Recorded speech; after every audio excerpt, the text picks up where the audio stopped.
So, uh,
okay.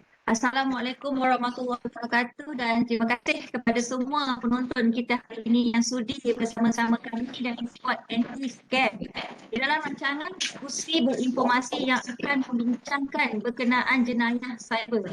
Dan saya, Iliana binti Malik, merupakan moderator kita pada hari ini. Untuk info, rancangan ini telah dianjurkan oleh kami pada pelajar Pusat Pendidikan dan Profesional Jarak Jauh PUUM dalam mata pelajaran Perhubungan Awam.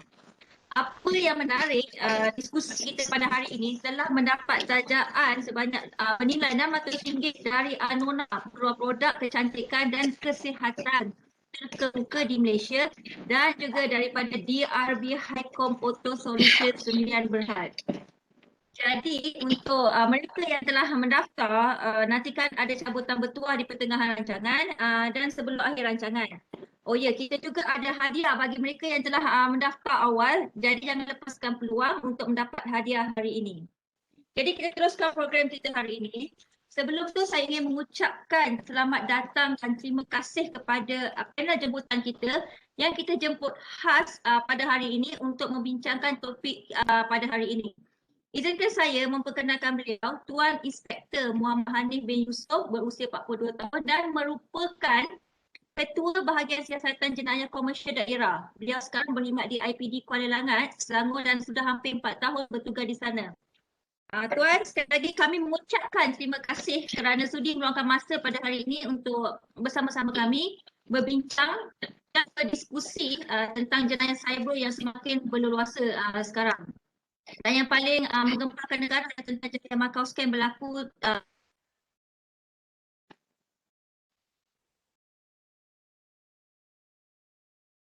Tak dengar, sangkut-sangkut lah. Saya rasa line dia terputus tu. Sekejap ya. Masalah teknikal je.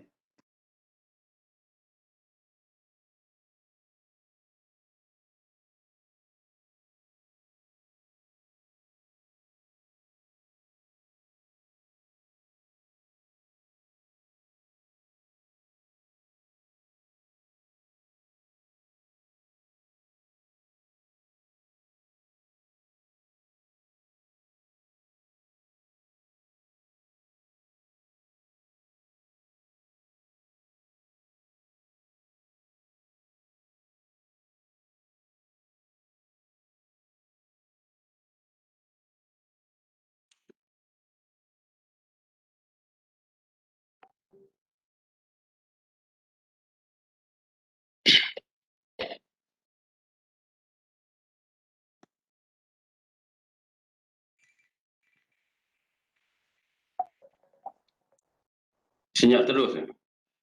Semua dengar saya? dengar tak? Alamak lain. Dengar. Okey. Dengar. Okey, baru mungkin ada masalah lain lah.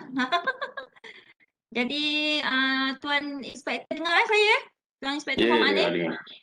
Minta maaf mungkin kita ada gangguan di sini.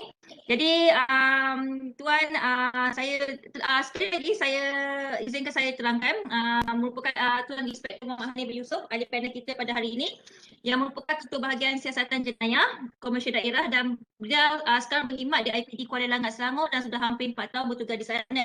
Sekali lagi kami mengucapkan terima kasih kerana sudi meluangkan masa pada hari ini untuk bersama-sama kami berbincang dan berdiskusi tentang jenayah cyber yang semakin berleluasa. Jadi saya difahamkan Tuan sangat berpengalaman dalam mengendalikan isu-isu berkaitan dengan jenayah cyber. Mungkin Tuan boleh jelaskan kepada kami apakah itu jenayah cyber dan adakah jenayah cyber ini lebih kepada penipuan internet semata-mata dan adakah gangguan cyber juga adalah satu jenayah cyber? Silakan Tuan. Okay, Assalamualaikum semua. Saya perkenalkan diri dulu lah.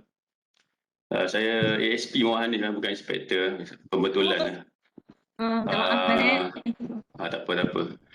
Saya telah berkhidmat lebih kurang 18 tahun dalam pasukan polis dan pengalaman dalam komersial crime ni lebih kurang 16 tahun lah. So jenayah cyber ni jenayah yang mana melangkaui sempadan, kita panggil tanpa buaya lah.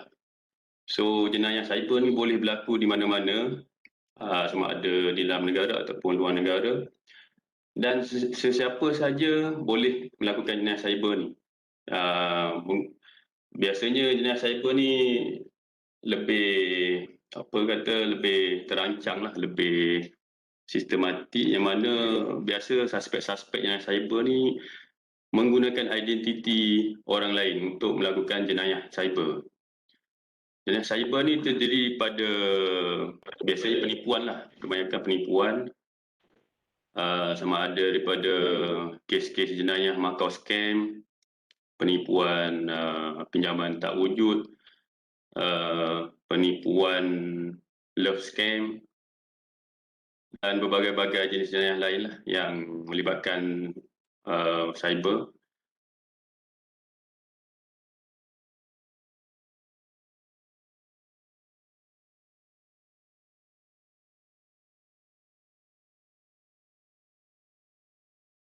Apa lagi soalan tadi? Saya lupa. Dengar tak semua? Boleh dengar, boleh. Boleh eh?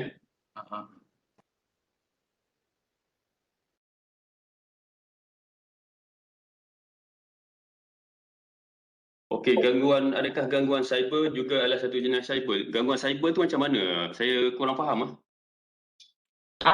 Biasanya gangguan cyber ni seperti orang kata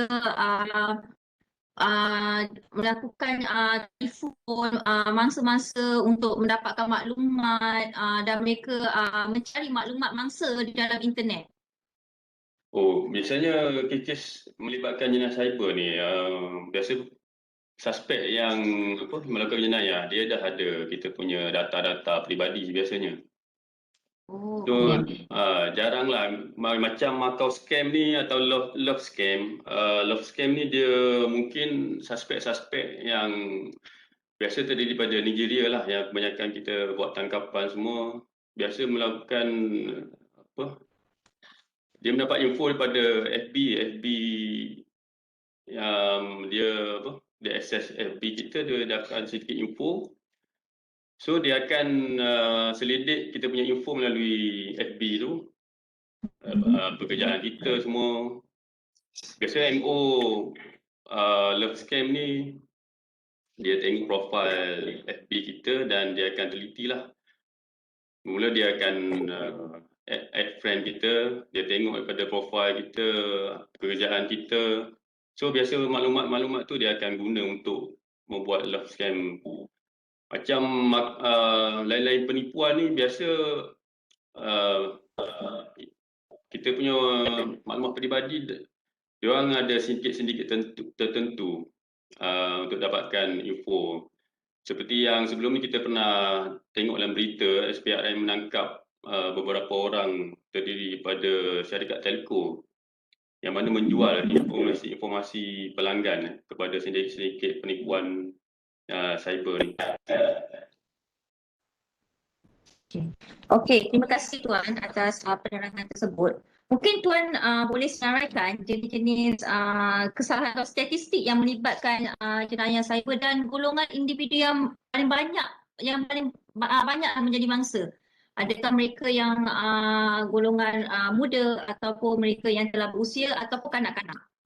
Mengikut statistik siasatan kita, paling banyak siasatan di bawah Seksyen 420 iaitu penipuan. Penipuan ni dia macam saya cakap tadi terbagi pada beberapa kes lah, seperti Macau scam, pinjaman tak wujud, jual beli melalui mudah.my, jual beli melalui Instagram, menyamar sebagai penyamar awam seperti LSDN, semua polis menggunakan talian yang betul lah dalam penipuan menyamar sebagai penyamar awam ni kan. Dia menggunakan sistem internet juga yang mana dia boleh copy nombor jabatan-jabatan tersebut untuk buat panggilan kepada mangsa. So biasanya mangsa-mangsa penipuan ni mengikut peringkat juga, yang mana biasa kalau love scam ni mangsa-mangsa ramai terdiri pada perempuan seperti ibu tunggal, orang dah pencen. Kadang ada juga golongan profesional seperti profesor yang dimangsa, di mana melibatkan kerugian besar, ada 1 juta, 2 juta. So target-target dia orang ni tak juga dikatakan dia orang sudah target orang ni kaya atau tak. Dia hanya mendapat maklumat melalui panggilan saja biasa love scam ni. So dia akan tanya ayat-ayat yang mana boleh menyakitkan lah. Kalau menyamar penjawat awam ni, dia akan target, dia akan tanya kepada mangsa berkaitan akaun yang mangsa ada. So dia akan dapat info dari situ. So daripada panggilan tu biasa dia akan terus bagi soalan-soalan yang mana boleh menakutkan atau membuatkan seseorang tu panik. Terutamanya perempuan bila ada panggilan kepada LSDN ke SPRM ke, kata ada kes melibatkan kes money laundering, ada pembekuan aset akan dibekukan. So dari situ mangsa-mangsa ni akan jadi panik. So dari situlah dia orang akan bagi nasihat kepada mangsa. Okey, untuk kita dia kata kita selamatkan takkan di-charge lah kononnya untuk selamatkan mangsa ni daripada dituduh di mahkamah. So kita akan buat clearance account ni, so kena pindah duit tu daripada ke akaun yang lain. So mangsa biasa confident lah kan, bila penjawat awam sendiri yang menasihatkan dia untuk membuat pindahan akaun. So daripada situlah terjadinya jenayah penipuan penjawat awam ni. Macam love scam pun sama. Kebanyakan mangsa adalah perempuan di mana biasa suspek-suspek ni terdiri daripada Nigerian yang berpangkalan biasa di Malaysia sendiri. Dulu kalau awal-awal dulu biasa yang orang duduk di Malaysia sendiri, sekarang dia orang daripada luar negara sebab cyber ni dia menentasi sempadan. Mana-mana je boleh dibuat jenayah cyber. So biasa ayat-ayat pancing dia ni akan mempengaruhi mangsa-mangsa perempuan ni, yang mana ibu tunggal, orang yang dah lewat untuk kahwin, umur dah lewat kan, tak ada kesepian apa. So daripada profil-profil yang dia kenal tu lah, dia akan cuba memperdaya ayat-ayat cinta semua. So bila dah perempuan ni dah rasa disayangi, mula dia akan kononnya hantar barang lah untuk hadiah, sebagai hadiah kepada mangsa. So di sini dia akan main peranan bila ada juga ejen-ejen daripada Malaysia ni yang bersekongkol dengan dia orang, akan buat panggilan mengatakan okey, ada barang daripada overseas yang dihantar. So mangsa ni perlu menjelaskan jualan-jualan tertentu untuk melepaskan barang tersebut. So di sinilah beberapa penipuan akan berlaku, di mana mangsa diperdaya untuk membuat pindahan wang ke dalam akaun-akaun tertentu yang dia orang dapat lah. Akaun suspek dengan yang kompleksnya kes jenayah cyber ni, bila sindiket yang membuat panggilan adalah berlainan dengan pemilik akaun. Juga kalau yang menggunakan handphone, pemilik handphone juga didaftarkan atas nama orang lain. So itulah kerumitan pada jenayah cyber untuk siasatan kita. Jadi biasa mangsa-mangsa ni diperdaya untuk membuat bayaran melalui akaun lah kebanyakannya. Dan bila kita membuat siasatan pun, tangkapan lebih kepada pemilik akaun. Kita akan tuduh kepada pemilik akaun di bawah Seksyen 44 Kanun Kesiasaan, di mana menyalahgunakan akaun. Okey, saya sebenarnya tahu tentang love scam dan juga beberapa jenis jenayah cyber yang kita panggillah phishing, tak salah saya. Dan sekarang ni kalau kita tengok ada yang terbaru, saya tak pasti sama ada terbaru atau tidak, tapi saya sendiri pernah mengalami mengaku daripada pejabat pos, meminta alamat, meminta nombor telefon untuk di-post barang. Adakah itu salah satu modus operandi mereka yang terbaru atau macam mana tuan? Itu pun saya pernah dapat SMS sedemikian, yang mana dia orang nak pancing kita untuk bagi maklumat kita. So dia akan menggunakan taktik-taktik yang tersebut lah. Seperti yang terbaru, saya rasa kita akan dapat SMS dia mengatakan yang terbaru kita ada tunggakan bayaran. So dia akan bagi kontak number untuk dihubungi. Daripada situlah biasanya dia akan menyiasat kita kan. So daripada soalan-soalan dia tu, kita secara tak sedar akan mendedahkan kita punya akaun, kita punya nama, kita punya nombor IC.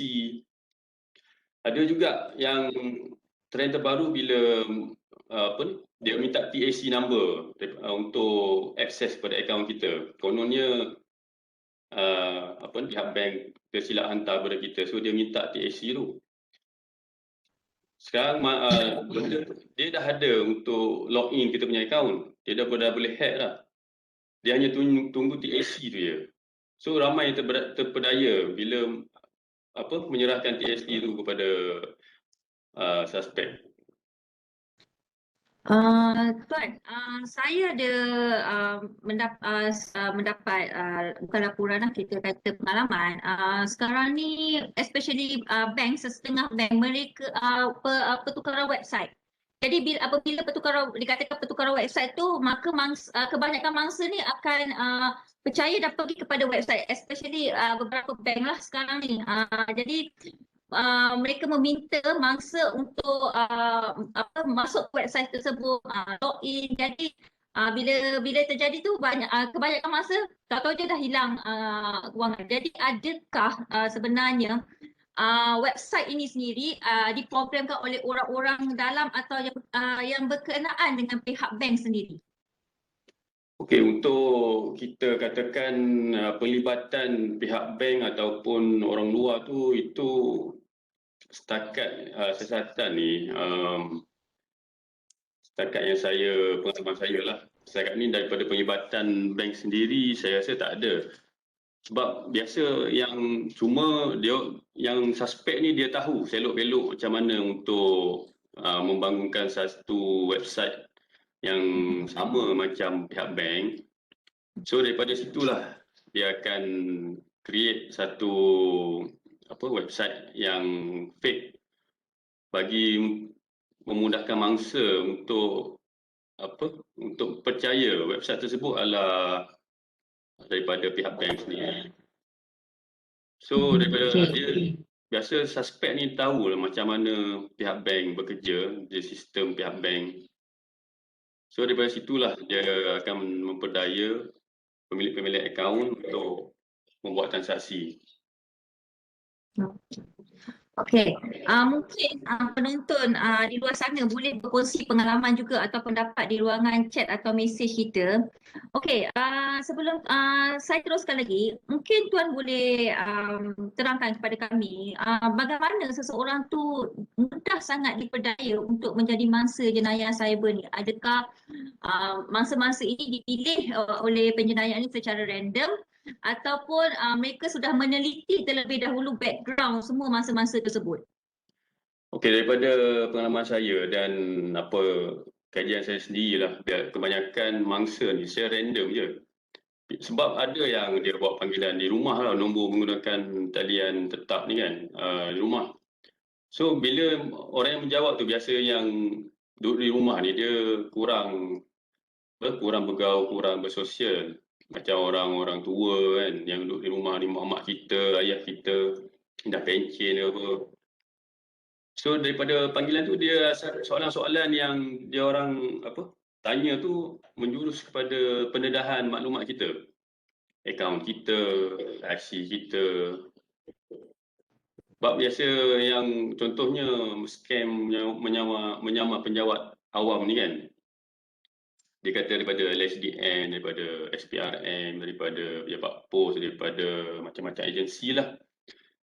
So dia punya perdayaan tu mengatakan, okey, kita ni terlibat dengan ada saman aksiden di Sabah, di Sarawak, dan nombor plate kenderaan kita terlibat dengan jenayah. So daripada situ dia akan memperdaya untuk, biasa kita akan panik kan, macam saya sendiri pun kadang kalau terima panggilan kita betul ke terus ni kan. So daripada situ dia punya taktik tu, dia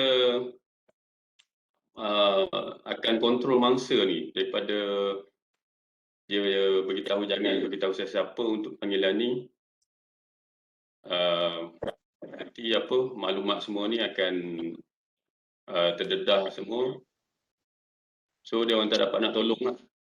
Contohnya kalau kes-kes melibatkan PDRM lah, dia orang punya MO macam tu lah. Dia kata jangan didahkan pada siapa, jangan beritahu pada siapa untuk buat laporan ke, sebab nanti kita tak dapat nak tolong lah di step lain. So dia punya pendayaan tu akan meyakinkan mangsa ni untuk terus berdiam diri tanpa minta nasihat daripada orang lain lah. Sebab dia daripada panggilan tu dia meyakinkan dia sendiri tu pegawai daripada polis, pegawai SPRM, pegawai LSDN. So mangsa-mangsa ni biasa yang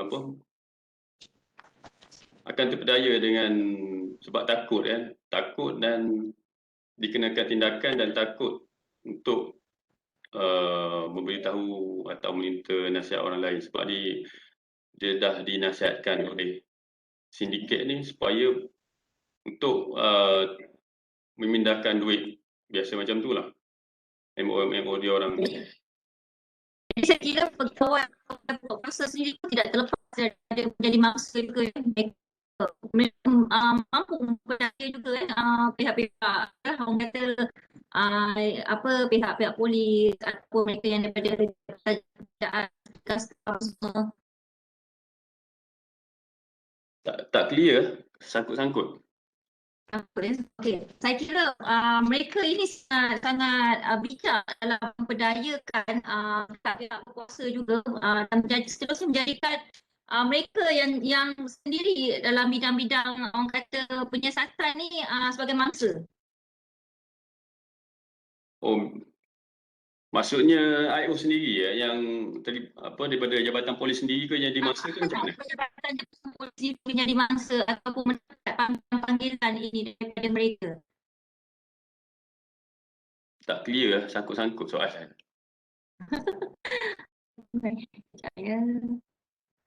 Clear tak? Dengar tak? Dengar tapi sangkut-sangkut. Saya kira lain tak stabil. Tak apa, kita teruskan kepada soalan di ruangan chatting.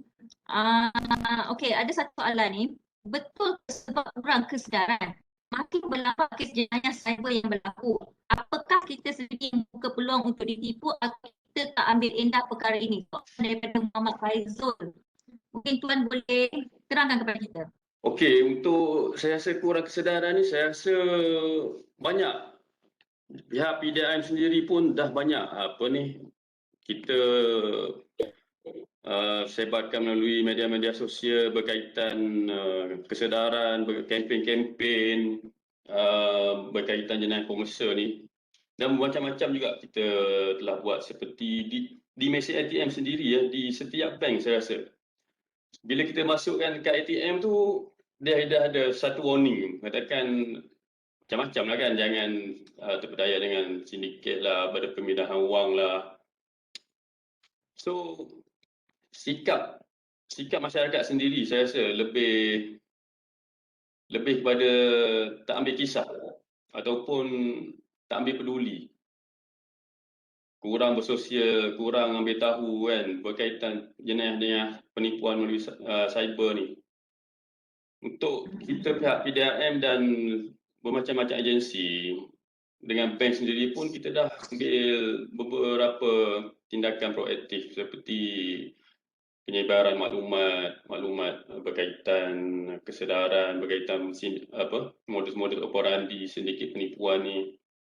Dalam media massa sendiri pun kita kerap membuat forum-forum temu bual kan berkaitan jenayah cyber dan jenayah-jenayah lain, tapi itulah masyarakat kita ni susah nak cakap lah. Kadang bila kita bagi talk pun ada juga yang dah tahu benda tu tapi masih menjadi mangsa. Seperti di cikgu sekolah, kes terbaru di Kuala Langit tu hari kerugian 200,000 cikgu sekolah perempuan umur 47 tahun. Sampai 200,000 dia diperdaya melalui penipuan love scam. So dia kenal suspek tu sejak awal tahun. Hanya beberapa bulan saja suspek tu berdaya dia kata hantar barang lah, hantar hadiah, hantar apa, duit dolar. So sampai 200,000. Sebelum ni pun pegawai perhubungan sekolah yang menjaga sekolah tu dah bagi tahu pasal jenayah cyber ni. So banyak juga yang kita sebarkan melalui WhatsApp, melalui Facebook, melalui Instagram. So masih juga ada yang tertipu. Ini yang menjadi masalah kepada pihak PDRM sendiri. Kita untuk mencegah jenayah cyber ni bukan daripada pihak PDRM semata-mata. Kena ada kesedaran dan sikap berhati-hati dalam masyarakat lah. So contohnya bila kita terima panggilan tu, bila penjawat awam kan, contohnya terima panggilan PDRM berkaitan saman ke apa, kita patutnya merujuk kepada pihak yang bertanggungjawab, tidak terus mempercayai bulat-bulat. Kita minta biasa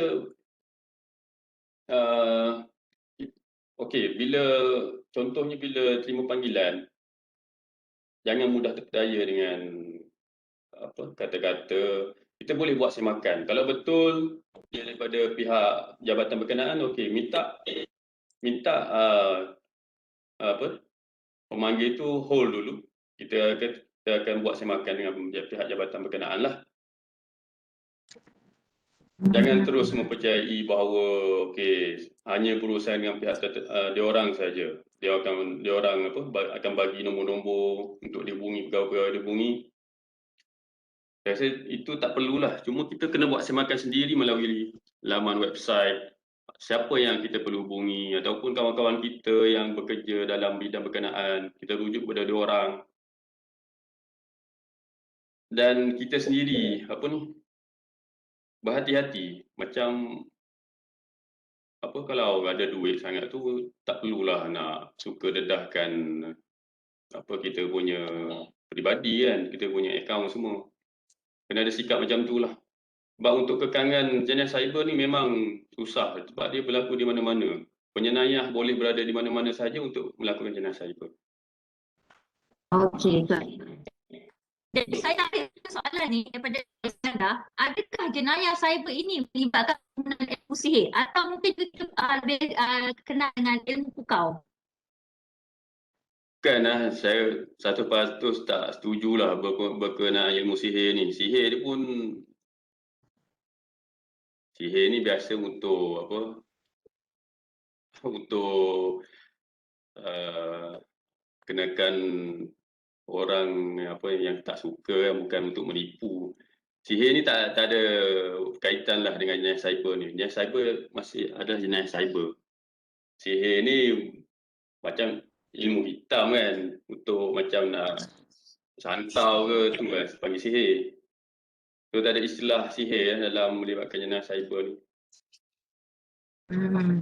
Sebab kita ada kita mengatakan dipukau, sehingga terpedaya untuk memasukkan sejumlah wang ke dalam akaun. Jadi ya itu mungkin tanggapan setengah orang lah.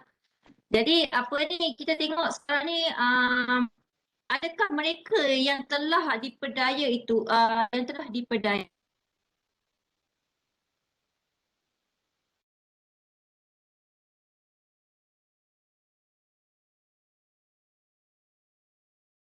Tak dengar, sunyi terus.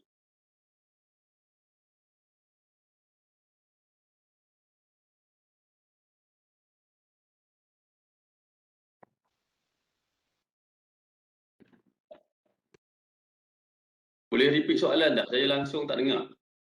Okey, sekali lagi saya cuba fix juga tadi keadaan saya di sini. Mungkin admin boleh bantu saya share sekali lagi link supaya saya boleh buka double saya punya ni handphone ke macam mana. Okey tuan, soalan saya tadi, adakah kebanyakan mangsa ini boleh mendapatkan kembali wang mereka yang telah ditipu? Okay, dalam setengah-setengah kes ada yang boleh dapat balik duit, tapi tengok kes lah, ada yang mana suspek, biasa pemilik akaun ni dia pun sebagai mangsa sebenarnya. Dia diperdaya untuk diserahkan akaun oleh sindiket-sindiket ni dengan bayaran-bayaran tertentu. Ada juga yang kata untuk pinjam akaun untuk tujuan bisnes lah apa. So, biasa yang dapat balik kes-kes kerugian yang melibatkan kerugian yang tak besar lah. Ada yang pemilik akaun ni dia masih ada duit, so dia setuju untuk bayar balik kepada mangsa, kepada pengadu. So tidak dinafikan lah, ada juga kes tersebut yang mana mangsa mendapat kembali duit dia. Itu pun antara perbincangan dia orang sendiri. Kita pihak polis tak boleh masuk campur dalam hal ni. So bila antara pengadu dan pemilik akaun, dia orang berbincang, okey, pemilik akaun setuju untuk bayar balik. So mangsa ni setuju untuk tarik balik laporan polis. So kes tu kita akan FA lah. Biasa kalau kerugian besar ni memang dia akan suspek menggunakan banyak akaun, bukan satu akaun saja, dalam 3 atau 4 akaun semua individu berbeza. So ada yang daripada salah satu akaun tu yang mungkin dalam 2-3 ribu, so dia setuju untuk selesaikan di luar mahkamah, bayar balik, pengadu setuju tarik balik report. Mungkin ada juga kes macam tu. Minit untuk saya saja. Ya? Okay, clear? Okay, mungkin kita boleh break dulu untuk memberi laluan kepada pihak yang ni untuk melakukan cabutan tuah dan mendengar pesanan penaja.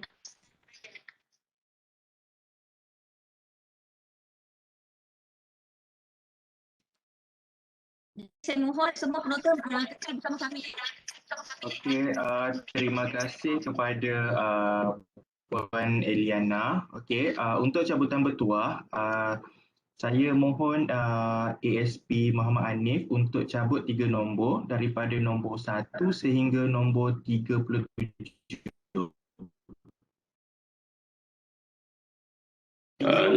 Cabut nombor kat mana? ASP? Tak sebut saja. Sebut saja nombor pilihan. Jadi nanti saya akan take note lah. Kita akan rujuk nombor tersebut dekat senarai nama nanti.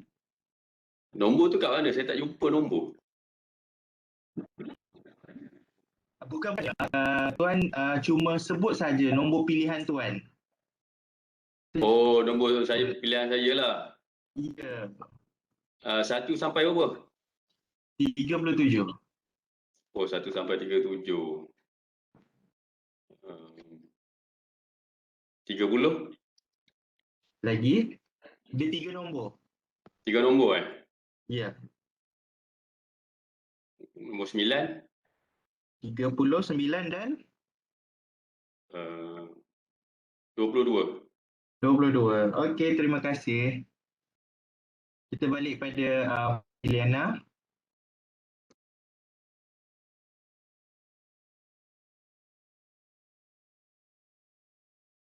Nama-nama pemenang untuk cabutan bertuah kita akan masukkan dalam ruangan chat sekejap lagi.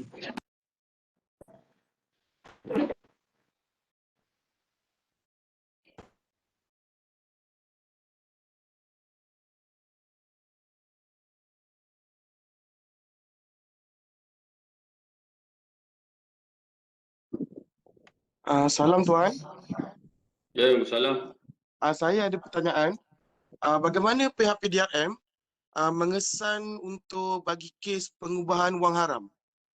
Adakah daripada laporan ataupun memang ada siasatan secara terperinci ke atau bagaimana?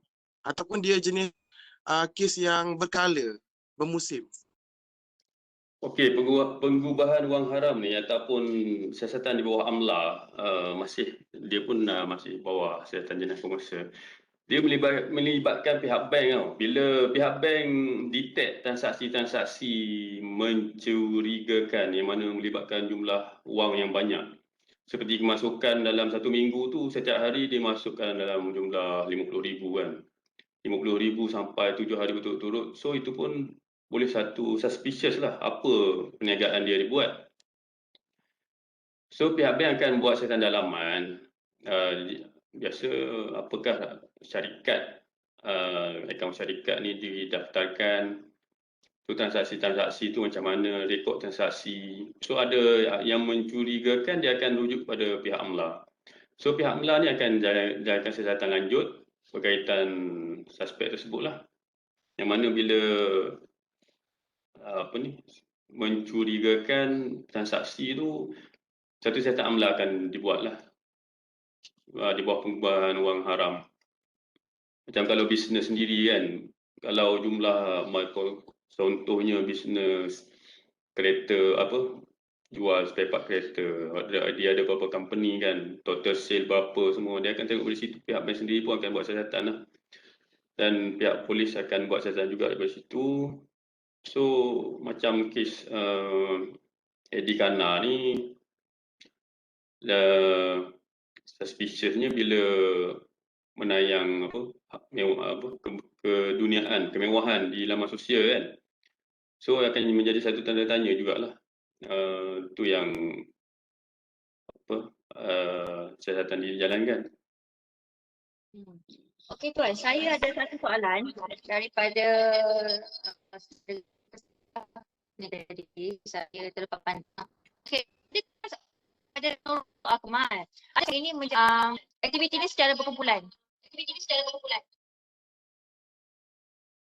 Biasa sindiket penipuan ni memang sindiket yang terancang, berkumpulan. Contohnya Macau Scam. Kita banyak buat tangkapan yang mana sindiket-sindiket ni menyewa satu tempat kediaman yang mewah, yang mana dalam rumah tersebut dia akan set up internet dengan komputer serba lengkap lah, dengan kemudahan internet, kemudahan komputer, kemudahan telefon untuk satu call center untuk membuat panggilan-panggilan kepada mangsa-mangsa.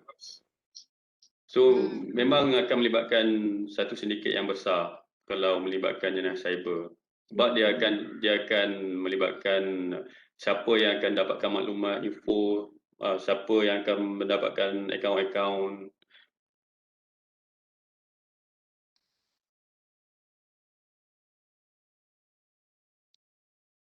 Ada soalan lagi tak? Okey, Tuan kita break dulu selama 5 minit untuk cabutan bertuah. Okey tak? Okey.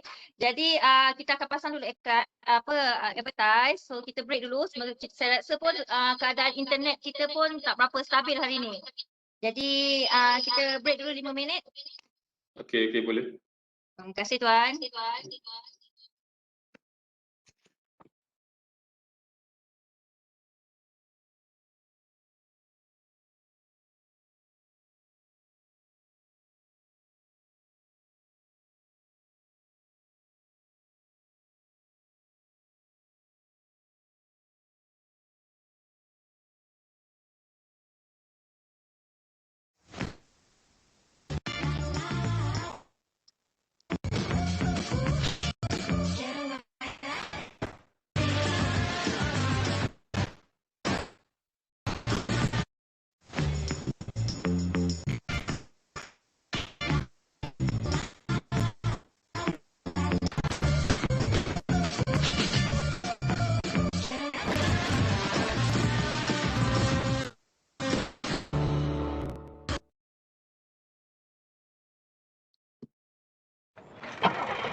Bapa saya bawa Mercedes. Bukannya Tahiyah 12, tapi yang 4. Kalau masuk pekan, orang semua kenal.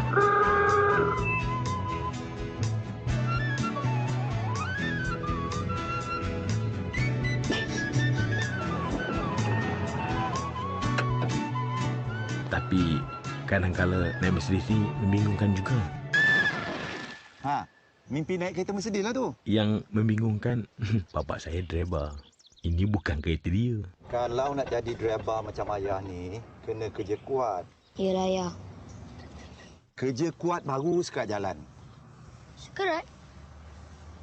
Sekerat lagi tu? Amanah. Bila kamu dah besar nanti, kamu fahamlah. Umur saya masih muda lagi. Mana nak tahu pasal amanah. Sampai masa itulah, saya pun sedar.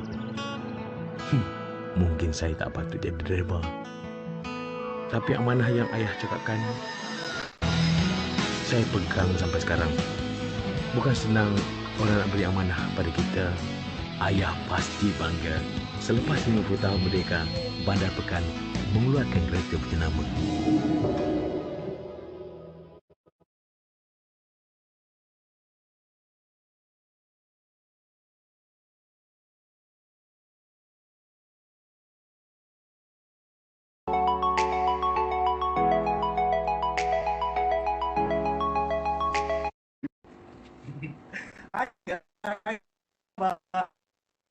Dari sesuatu yang menarik.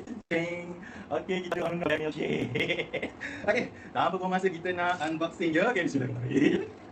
Okey. Jangan jealous. Yang kat Sabah Sarawak jangan jealous. Belajar hadiah. Jeng. Jeng. Lah. Okey. Cekik.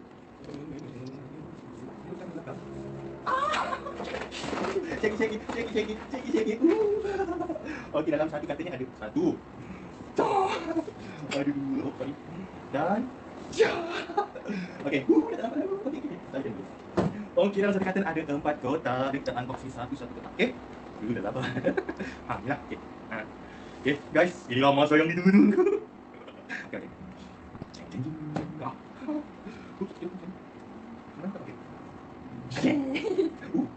Okey. Oh wow. Oh, kat sini ada peraduan lah, korang ada kontes, okey? Kat sini ada kontes sertai peraduan minum dan menang. Ada kamu 3 gold bar. Gold bar 10 gram tu guys. Oh, okey. Nanti aku balik, okey? Kat sini korang boleh isi maklumat kat sini, okey? Okey, whatever. Oh, yang kita tunggu my baby. Okey. Okey. Nak minum tak? Okey, jom kita buat minum, okey? Bukan ni. Hai. Okey, so sekarang kita nak tunjuk macam mana cara bersenyum.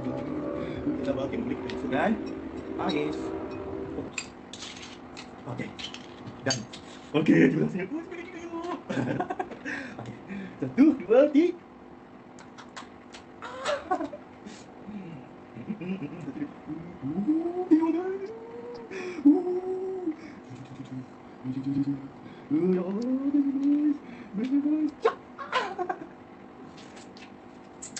Wih, sedap.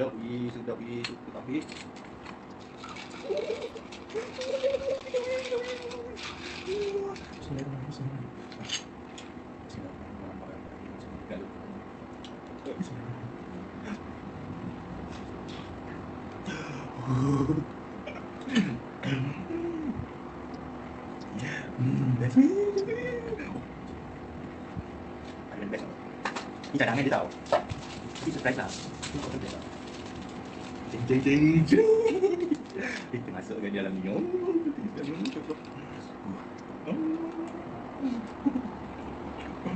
Sudah. Korang dapatkan korang punya ya. Cepat sebelum habis. Bye.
Okey, kita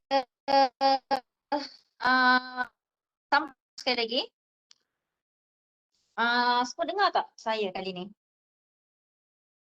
Ada siapa boleh respon kepada saya?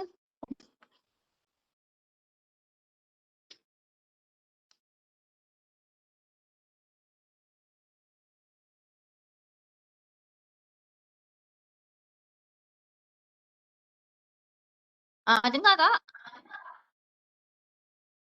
Ya, saya dengar jelas. Jelas Okey, saya rasa menggunakan handphone dah. Baiklah, Tuan, terima kasih kerana masih lagi sudi bersama kami. Kami minta maaf lah mungkin ada masalah teknikal sikit di sini.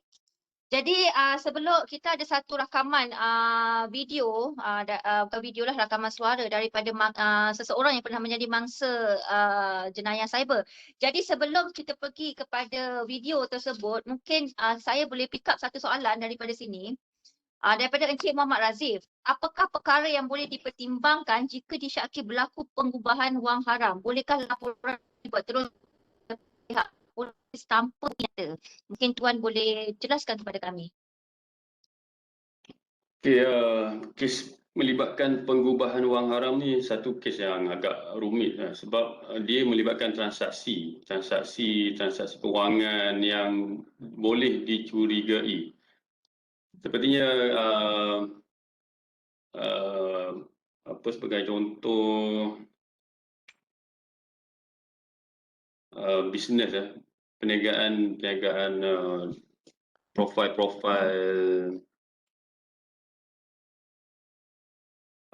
tak kira sama ada individu ataupun syarikat ataupun orang-orang VVIP ke. Bila kita lihat kemewahan yang terlampau yang biasa ditunjukkan di media-media sosial ataupun kita tengok orang tu sendiri, kita kenal orang tu kan, apa bisnes dia, apa dia punya background, tapi dia memiliki kekayaan yang luar biasa. Seperti ada rumah yang luar biasa besar, kereta yang mewah. So mungkin kita tertanya-tanya apa bisnes yang dia buat kan. Untuk sebagai kita individu apa kita nak syak dia tu untuk kita lapor, apa kaitan kita untuk kita lapor benda tu kan kepada pihak tu, apa yang dia telah buat kepada kita. So itu kena menjadi persoalan juga. Melainkan orang tu ada membuat sesuatu yang di luar atas lah, di luar undang-undang. So mungkin kita boleh laporkan apa yang kita tahu. Untuk setakat kita laporkan kepada pihak polis ke, mengadakan orang ni membuat salah laku isi undang-undang, so kita kena buktikanlah di peringkat awal apa yang kita ada untuk melaporkan orang tersebut terlibat bawah amla kan. Daripada bukti-bukti awal tersebut, mungkin pihak PDRM akan buat pertimbangan lah untuk membuat siasatan. Biasa untuk amla ni dia lebih kepada pihak bank yang macam saya cakap dia kan, transaksi yang diragui, sumber kewangan yang diragui. Macam bisnes dia ada transaksi dia kan, yang mana melibatkan jual beli. Jual beli tu yang pihak bank akan rekod kan, berapa unit kedai dia ada, harta yang dia ada. So jika boleh dicurigai melibatkan transaksi jumlah wang yang besar, terutamanya akaun individu, so pihak bank yang akan buat laporan biasanya kepada pihak, sebab dia ada bawah satu akta di bawah bank negara. Kalau jumlah yang saya tahu jumlah melebihi 50,000 pemasukan, kita kena declare daripada sumber mana jumlah kita masukkan tu. Jika kita tak boleh declare, So bank akan trigger kepada bank negara untuk buat siasatan. So bank negara akan buat siasatan aset-aset dia yang ada daripada sumber LSDN jugalah kan. Apa aset yang dia ada, apa dah berapa lama dia punya bisnes, connection dia, macam tu lah.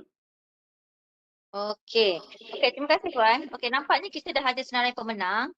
Okey, izinkan saya menyebut nama pemenang dan kemudian admin mungkin akan type juga nama tersebut di ruangan chat. Okey, sebelum kita mainkan video, saya sebutkan dulu nama pemenang. Nombor 9 tadi Dalila Azman. Nombor 22 Mona Linda dan nombor 30 Sarah.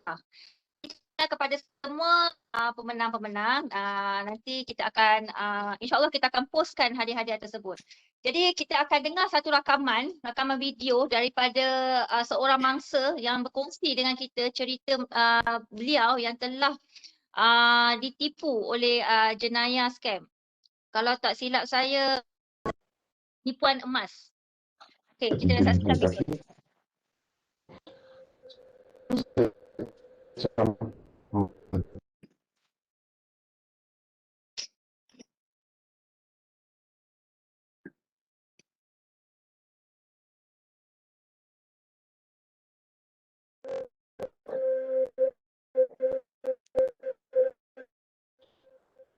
Assalamualaikum.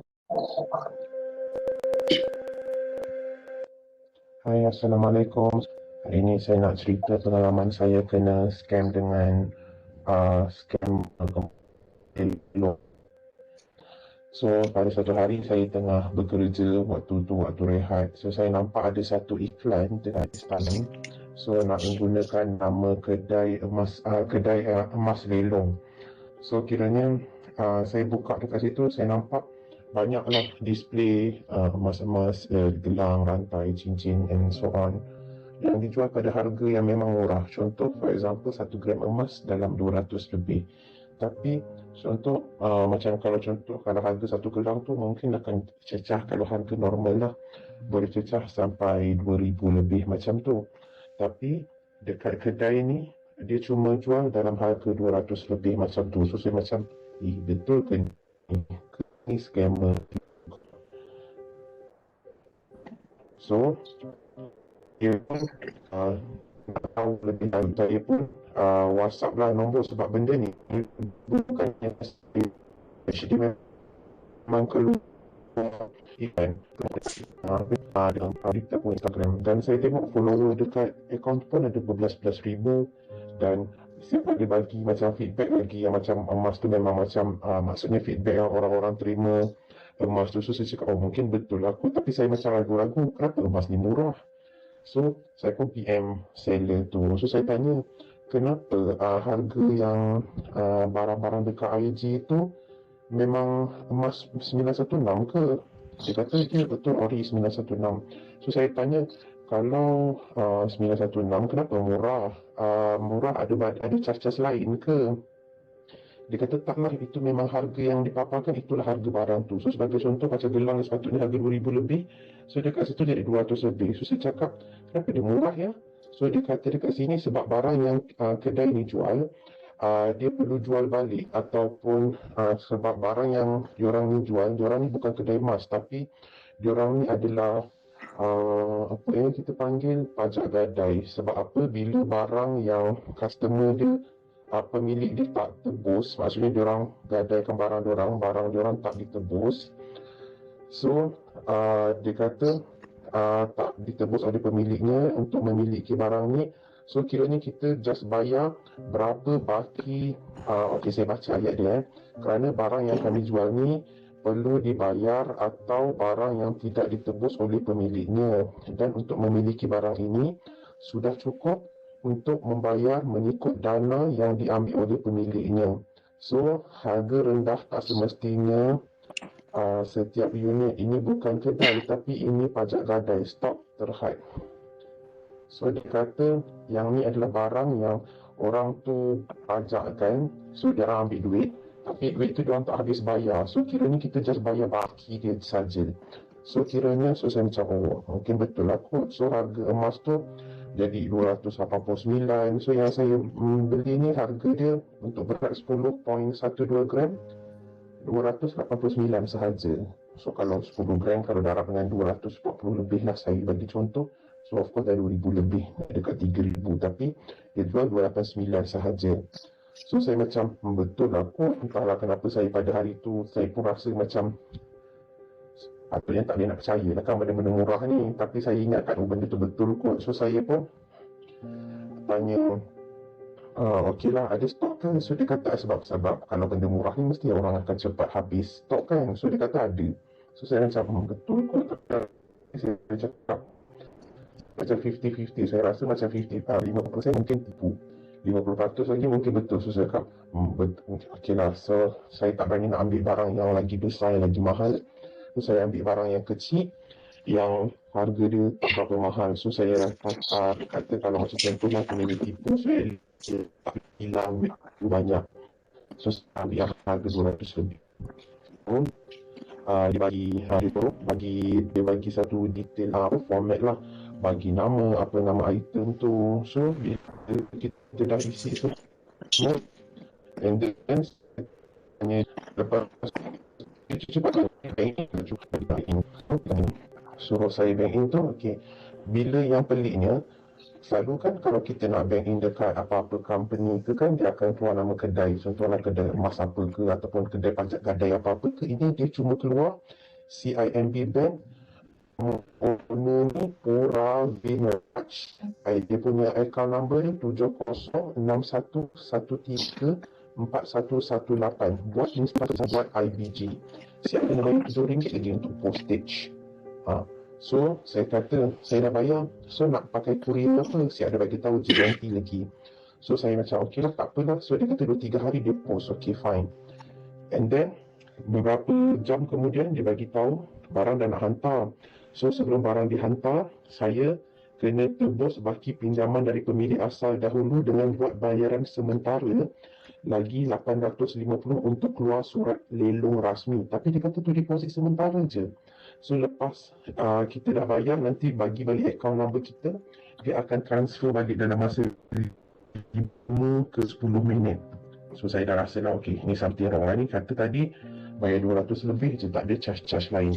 Kenapa tiba-tiba nak kena bayar pula lagi 850? So dia kata betul, dia kata kalau nak, kenapa nak transfer 850? Lepas tu 5-10 minit dia akan transfer balik. Apa bezanya? Lepas tu dia kata dia tak reply, dia tak jawab soalan saya. Dia kata kalau akak dah bank in, kita nak laporkan akak. Lepas tu saya cakap lah saya tak nak proceed, husband tak bagi. So dia kata kalau cancel, duit tak boleh balik, tak boleh bagi balik sebab dah jadi deposit barang. Masalahnya ini yang saya dah tanya awal-awal, ini harga deposit ke, ni nak kena book dulu ke apa ke? Dia kata tak, itu harga yang ditulis, itu harga barangnya. So dah nampak sangatlah nak menipunya. So kiranya saya pun malas nak panjang cerita. So saya cakap kat dia, kalau awak tak pulang balik, dan saya report polis je lah.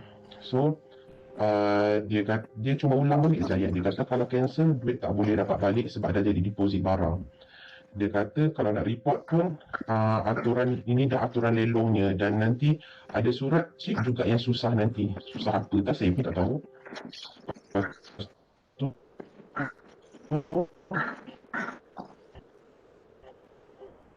Bila saya Google, rupanya benda ni memang betul scam. So sebab sehari sebelum tu rupanya ada keluar satu berita dekat harian Metro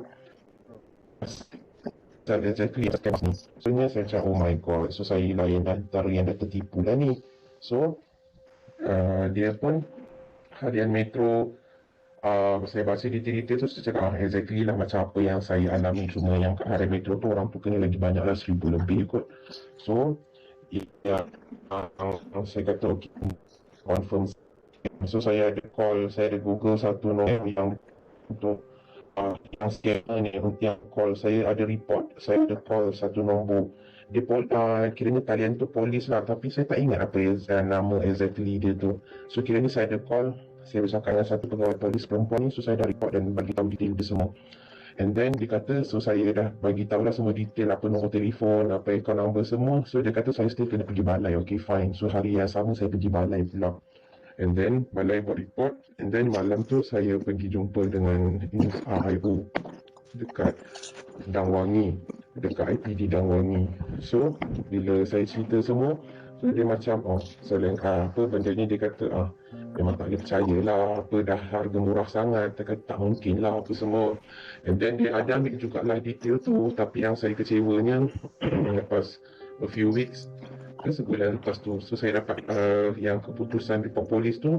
So dia bagi tahu tak cukup bukti pun, sedangkan saya dah ada bagilah nama IG dia, apa nombor telefon yang dia pakai, apa akaun bank dia. Sebab apa, nombor bank yang dia scam orang ni still aktif tau, nombor WhatsApp ni, dia punya akaun IG pun still keluarkan iklan ni. So saya rasa memang banyak sangat penipuan ni, bukan satu tau kedai yang macam ni, dua, banyak lebih pada, saya rasa lebih pada 5-10 kedai. Kalau awak search lah dekat Instagram ke, memang akan ada banyak jual kedai emas lelong ni.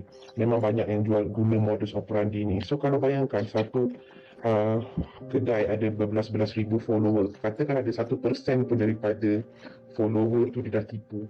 So banyak dah dia dah dapat. Tapi masalahnya saya kecewa, tak ada tindakan. So no wonder lah bagi saya lah, no wonder lah kes scammer dekat dalam Malaysia ni banyak. Sebab apa? Macam tak ada tindakan dan macam senang je scammer nak terlepas. So saya macam agak sedikit kecewa lah dengan sistem Malaysia ni. Cumanya saya cerita, tujuan saya cerita ni sebab apa? Saya harap tak adalah lagi orang yang jadi bodoh macam saya kena tipu lagi untuk benda-benda macam ni lah. So tu je lah. Saya harap cerita saya ini dapatlah menjadi pengajaran kepada semua, dan jangan mudah percayalah dengan apa-apa yang akan iklan dekat Instagram ke, dekat Facebook ke. Kalau harga dia terlalu murah tu, tak payahlah, jangan percaya. Sayangilah duit anda. Sebab bukannya senang nak cari duit, senang-senang je scammer ni tipu kita. Itulah, itu saja. Terima kasih banyak.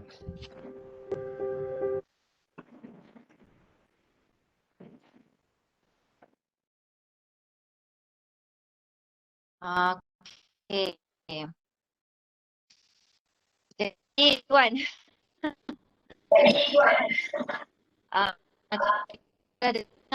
tadi rakaman video tadi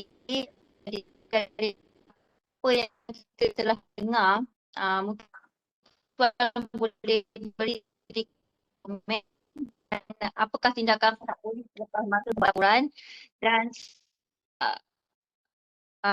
mengambil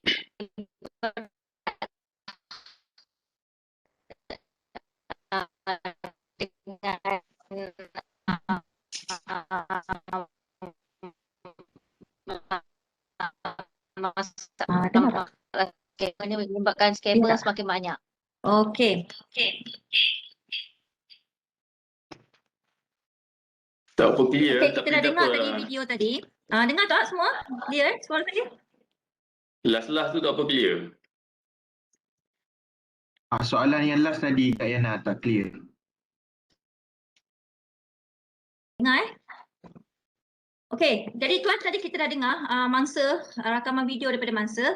Mungkin Tuan boleh beri sedikit komen, sedikit orang kata pandangan, sebab daripada apa yang kita dengar mangsa seperti sedikit kecewa dengan tindakan pihak berkuasa, menurut katanya seperti tiada tindakan dan menyebabkan semakin ramai sebenarnya scammer-scammer ni berleluasa.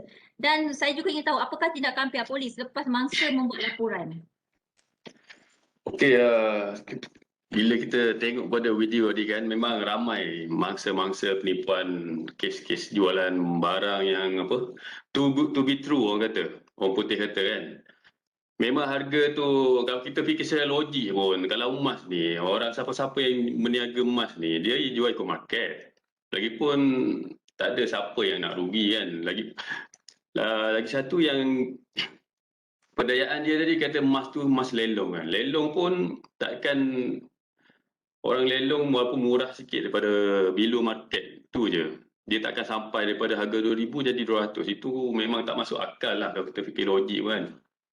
So mangsa-mangsa inilah yang patutnya ada kesedaran berkaitan benda ni. Walaupun kita tengok emas tu terlampau murah, tak kira lah emas ke barang-barang lain, kita kena buat kajian sendirilah. harga sebenar emas tu, kalau harga lelong berapa, takkan ada orang yang jual apa ni, nak rugi, betul kan? Betul tak? So daripada situ kita kena ambil buat kajian, buat semakan. Dan pihak PDRM sendiri pun dah sediakan laman web untuk membuat semakan mule account. Type je semakan mule account di Google tu akan keluar satu link untuk kita semak pemilik akaun yang didaftarkan terlibat dengan sindiket penipuan. Kalau dia dah terlibat dengan banyak kes, memang akan ada dalam situlah, dalam rekod tu. Biasa memang trend sekarang pun memang kebanyakan penipu barang-barang menjual barang di Instagram. Kes-kes yang pun banyak kes-kes penipuan barang kemas. Yang seperti yang kes tadi lah, dengan harga murah, 100 lebih, 200 kan. Kebanyakan mangsa pun yang boleh report, kebanyakan yang perempuan mungkin nak beli untuk diri sendiri ataupun anak kan. Yelah, time-time PKP ni semua duduk rumah kan. Tak ada kerja, duduk main, duduk layan handphone je, layan Instagram. Tengok ada orang nak berniaga, oh ni duit pun jimat kan. Tak guna sangat musim PKP nak berjalan, tak boleh. Sebab ada duit banyak tu yang mudah sangat untuk beli barang tu. Mudah diperdaya.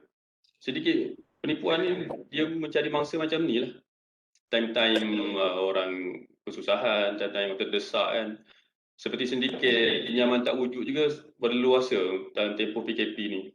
Dia tahu ramai orang perlukan duit kan, susah. So MO dia menawarkan pinjaman-pinjaman dengan tanpa dengan faedah yang rendah. So ramai yang terpedaya. Bila dah masuk duit sebagai yuran processing fee semua, dia akan minta lagi. Okey, ni untuk kos-kos lain pula. Jadilah satu penipuan. Satu mangsa 100, 200. Itu baru satu mangsa. Kalau dia dapat tipu 10 orang satu hari, dah berapa dia dapat kan? Itu yang kita perlu ada kesedaran daripada diri sendiri. Buatlah kajian, pembacaan.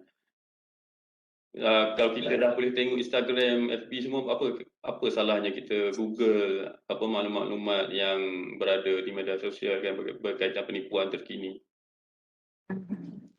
Okey Tuan, sekiranya mangsa telah membuat laporan dan sekiranya penjenayah itu telah ditangkap, apakah jenis seksyen kanun keseksaan yang diguna pakai untuk kesalahan menipu ini dan boleh Tuan terangkan jenis hukuman yang diterima oleh setiap pesalah?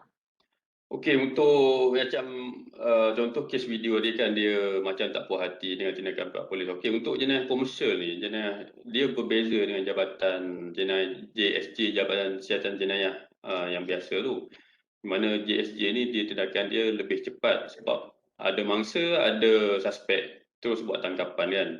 Macam jenayah komersial ni dia akan ambil masa sebab kita tak tahu siapa yang membuat penipuan tu. Sebab dia ada 3 pihak, melibatkan 2 pihak ataupun beberapa pihak yang berbeza. Yang buat panggilan orang lain, pemilik akaun orang lain, pemilik nombor handphone tu pun orang lain. So kita tak tahu siapa sebenar real culprit dalam kes ni kan. So bila mangsa buat laporan polis, normally kita akan menjalankan siasatan, kita akan mohon daripada bank negara untuk di bawah Akta Perbankan dan Kewangan untuk kita akses kepada akaun tu. So ini yang kami masa sebenarnya. Kita tak, bila laporan dibuat tu, kita tak boleh dalam satu hari tu kita terus dapatkan maklumat suspek, tak ada. Sebab komersial ni dia akan berpelbagai jabatan dalam Malaysia ni yang melibatkan siasatan. Seperti LHDN, WSP, Astro, TM, KWSP, bank negara, bank. So setiap inilah yang akan mengambil masa untuk siasatan komersial. Biasa APK sendiri permohonan untuk kita siasat kepada bank pun untuk siasatan mengambil masa 3 bulan. Paling lama, paling cepat pun kita boleh dapat sebulan, untuk sebulan. Bila kita dapat akses maklumat akaun pun kita akan go through kepada real owner akaun tu kan. Kita akan kesan dia. Lepas tu nombor telefon lagi kita akan kesan siapa pemilik sebenar nombor telefon. Kalau ikut undang-undang kita semua kena ambil tindakan untuk kesan semua individu ni untuk siasatan. Apa kaitan dia orang kan? Kita tak boleh terus tuduh yang dia orang ni terus tangkap tuduh dia orang ni, tak boleh. Sebab kita go through melalui evidence yang kita ada. Semasa tempoh penggunaan akaun tu, adakah dia pemegang kad, adakah dia boleh akses pada kad ATM atau bank akaun dia sendiri, adakah dia pernah bagi pada orang lain akaun tu, kan? Panjang cerita dia. Jadi masyarakat biasa tak faham apa setan polis ni. Dia ingat hari ni buat laporan polis, besok terus tangkap penyanyah tu salah kan. Sebab banyak proses kita sebagai setan komersial ni melalui proses yang macam-macam beragam kerana. Kita sebagai polis pun bukan kita ada nak marah pihak bank lambat ke apa, tak boleh. Kan? Kita pun ada saluran tertentu juga untuk kita bekerjasama. Kalau lambat kita kena salurkan terus kita nak marah pihak bank, tak boleh lah. Kita melakukan kita punya jabatan sendiri, Bukit Aman. So dia akan ada liaison officer untuk kita berhubungan dengan pihak bank ni. So kita daripada tu kita akan perbaiki dari semasa ke semasa lah. Tapi itulah jenayah cyber ni, dia one step further daripada kita kan, advance lagi dia punya teknologi. So pihak polis pun kekangan-kekangan ni lah yang kita hadapi dalam siasatan. Kalau kita tengok CSI tu, cerita siasatan dia, memanglah kalau kita pun mahukan dalam sistem macam tu kan, semua komplit. Kalau kita nak informasi semua ada, terus dalam 1 minggu boleh siap. Itu memang daripada dulu saya jadi IO, memang saya impikan Indonesia ni ada satu sistem yang macam tu. Tapi sampai sekarang, 18 tahun saya kerja ni, macam tu lah. Mungkin daripada kita kekurangan daripada segi kewangan kan, daripada macam-macam lah kerana. Kalau kita ada satu sistem yang centralized macam CSI tu, itu lebih memudahkan kerja siasatan sebenarnya. Kita boleh terus detect siapa yang buat panggilan kan, siapa, di mana pemanggil itu berada. Kita mungkin terus pergi tepat. Itu boleh buat sebenarnya, tapi itulah kekangan yang kita ada. Sebenarnya IO ni semua bersemangat kalau untuk siapkan siasatan ni, sebab siasatan ni ada dia satu penarik tau dalam sebab kepuasan diri. Tapi bila dah kita berhadapan dengan kerana birokrasi, kerana masalah-masalah kita hadapi macam-macam lah, kalau nak cerita satu hari pun tak habis kan. Itu menjadi satu kekangan. Bukan kita tak nak siasat, semua bukan polis ambil level. Itu. Okey Tuan, saya ada baca beberapa soalan di senarai chat ni. Ada 2 soalan yang menarik perhatian saya. Pertama daripada Amilawani Abdullah. Macam mana pula if penjenayah dari kalangan bukan warga negara? Okey, mungkin soalannya apakah tindakan terhadap mereka?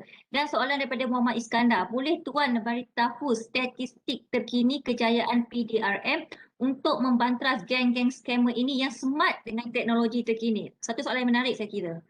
Mungkin Tuan boleh bagi ni pandangan? Okey, berkaitan statistik ni saya tak ada yang terkini. Saya ingat boleh Google kot. Sebab statistik ni biasa pihak media pun akan dapat daripada pihak PDRM untuk dia orang punya sosial media punya berita kan. Saya ingat saya boleh dapatkan daripada Google lah. Saya secara tepat saya tak ada. Okay, untuk soalan yang warga asing ni, biasa kalau Nigeria ni, kita untuk buktikan dia terlibat dengan sedikit scammer ni memang susah. Sebab bila kita buat serbuan, kita biasa kita akan jumpa laptop dengan handphone kan. So daripada kita perlu hantar kepada jabatan cyber, jabatan kimia, di mana kita akan keluarkan maklumat yang ada dalam sistem handphone dengan laptop tu. Adakah tally dengan siasatan kita? Biasanya memang susah lah nak buktikan benda tu, sebab memang dia orang akan padamkan semua. Biasa kita akan tuduh dia buat section immigration lah, pengusiran untuk warga-warga asing seperti Nigeria, warga China ni. lebih pada tuduh di bawah Sesi Immigration untuk pengusian ataupun menetap lebih tempoh ataupun tiada pasport. Itu je. Adakah mereka-mereka yang daripada luar yang bukan warga negara ini terdiri daripada pelajar atau mereka yang bekerja di Malaysia?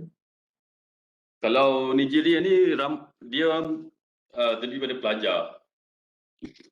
Pelajar-pelajar universiti swasta. Kalau dulu memang banyak universiti swasta kan, KL, Selangor ni.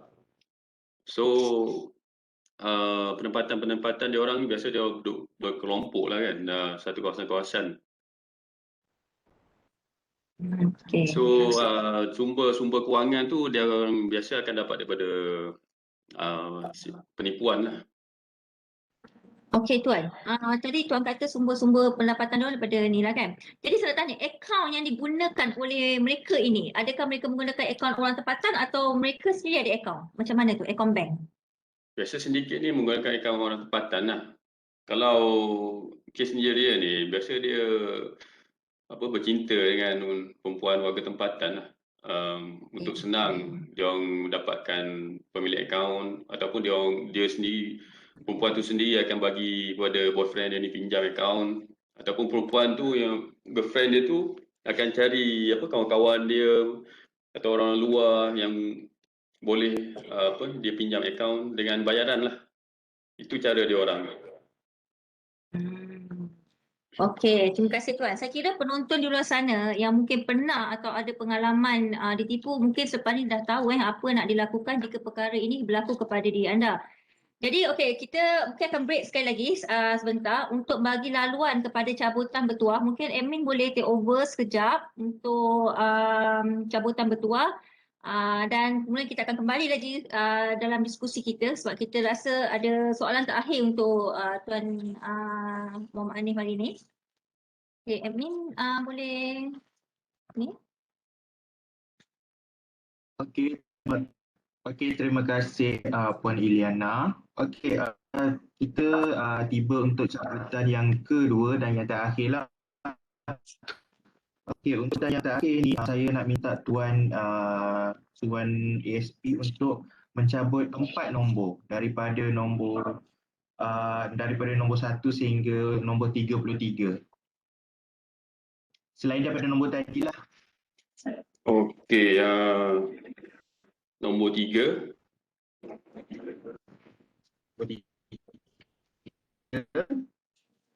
Nombor 5.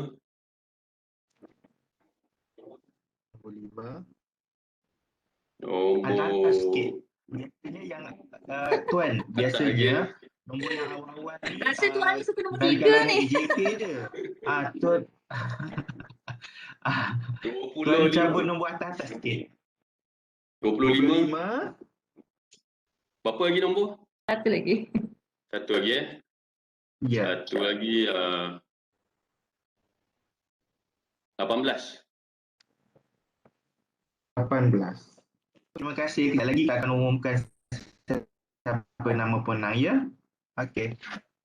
Okey, kita break sekejap untuk bagi laluan pada penaja kita.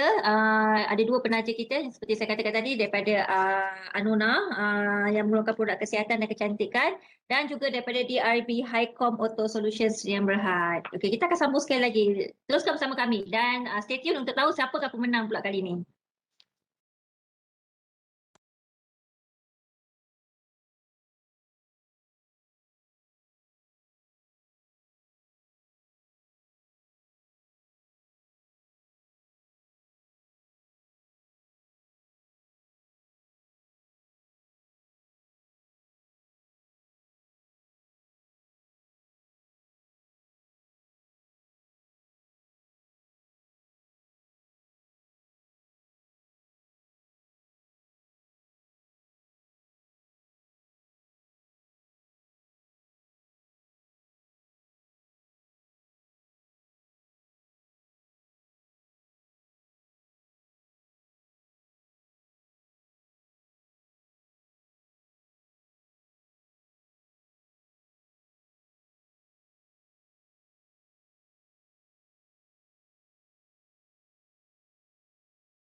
Ya, okey. Sudah. Jangan jealous, jangan jealous. Yang kat Sabah Sarawak jangan jealous. Belajar hati. Jeng. Jeng. Okey, okey, okey.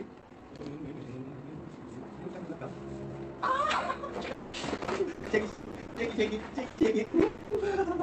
Okey dah. Ada satu. Dua. Dan. Okey. Okey, okey. Tadi dulu. Oh, kata nak kau tahu aku suka. Ya, okey. Okey, guys, inilah masa yang ditunggu-tunggu. Jeng, jeng, jeng. Okey. Oh wow. Oh, kat sini ada berapa lah korang ada kontes, okey? Kat sini ada kontes seperti tiga. Gold bar 10 gram tu. So, okey. Nanti lagi, okey. Kat sini korang boleh isi maklumat kat sini, okey? Okey. Oh, yang boleh isi. Okey. Bukan ni. Ini. Hai. Okey, so sekarang kita nak tunjuk macam mana. Kita okey, boleh kita masukkan. Yes. Okey. Dan. Okey, jom saya. Okey. Satu lagi.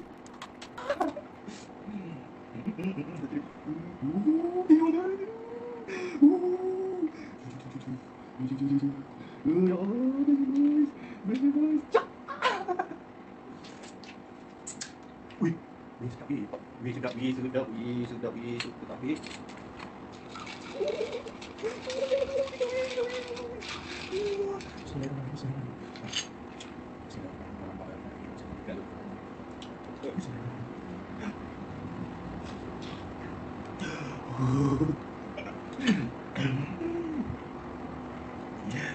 That's me. Ada best. Ini cadangan dia tahu.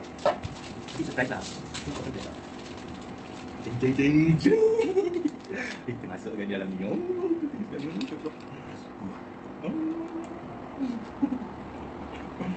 Sudah. Korang dapatkan korang punya ya. Cepat sebelum habis. Baik.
Okey, kita bertemu kembali. Terima kasih kerana semua masih sudi bersama-sama kita. Jadi sebelum kita teruskan, saya akan umumkan lagi 4 pemenang cabutan bertuah tadi, iaitu nombor 3 Cik Nur Hana, Nombor 5 Muhammad Iskandar, 18 Muhammad Razif dan 25 Adila. Jadi tahniah kepada semua pemenang yang telah menang dalam cabutan bertuah dan nantikan hadiah daripada pihak penaja ya. Jadi saya ada satu lagi soalan ni Tuan daripada Armilawani.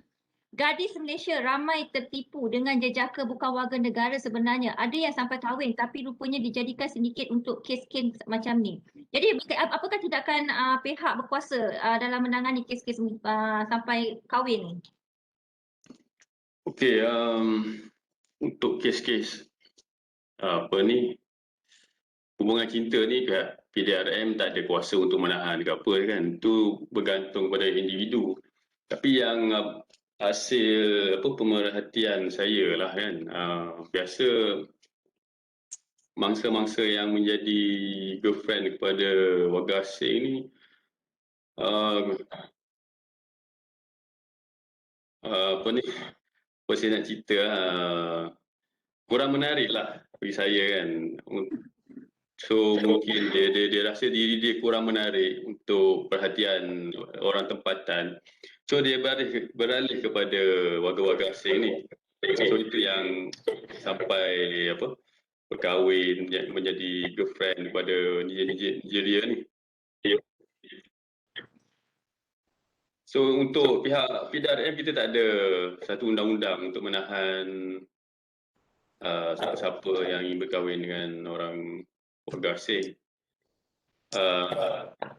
Bergantung pada individu itu sendirilah untuk memilih pasangan hidup kan, sama ada dia untuk mendapat pasangan yang baik ataupun mendapat pasangan yang semata-mata untuk digunakan untuk sindiket penipuan. Okey, jadi Tuan sebelum kita mengakhiri diskusi kita, mungkin Tuan boleh terangkan apakah langkah-langkah yang perlu diambil bagi mengelakkan diri menjadi mangsa jenayah cyber ini dan sedikit nasihat atau panduan kepada orang ramai di luar sana supaya sentiasa peka dan berhati-hati dengan modus operandi penjenayah cyber ini. Silakan Tuan. Okey, nasihat saya kepada masyarakat di luar sana, jangan mudah terpedaya lah dengan apa jua macam untuk sedikit love scam ni. Macam yang saya cakap juga, too good to be true lah. Bila Mak Saleh mesej kita sebagai perempuan ni, kita guna logik akal lah kan. Bila dia biasa suspek ni dia memperkenalkan diri dia kerja yang bagus-bagus lah kan, engineer, petroleum, pilot, doktor. Apa yang dia memberitahu kepada mangsa-mangsa ni bahawa dia ni profesional lah, kerja bidang profesional dengan menghantar gambar-gambar yang handsome lah. Kita fikir sendiri lah, kalau dia dah kerja bagus semua kan, takkanlah dia nak mencari rakyat-rakyat yang biasa macam kita ni kan. Mesti taste dia pun tinggi. Lagi satu ayat-ayat yang dia guna tu pun takkanlah kita tak boleh nak bezakan kan.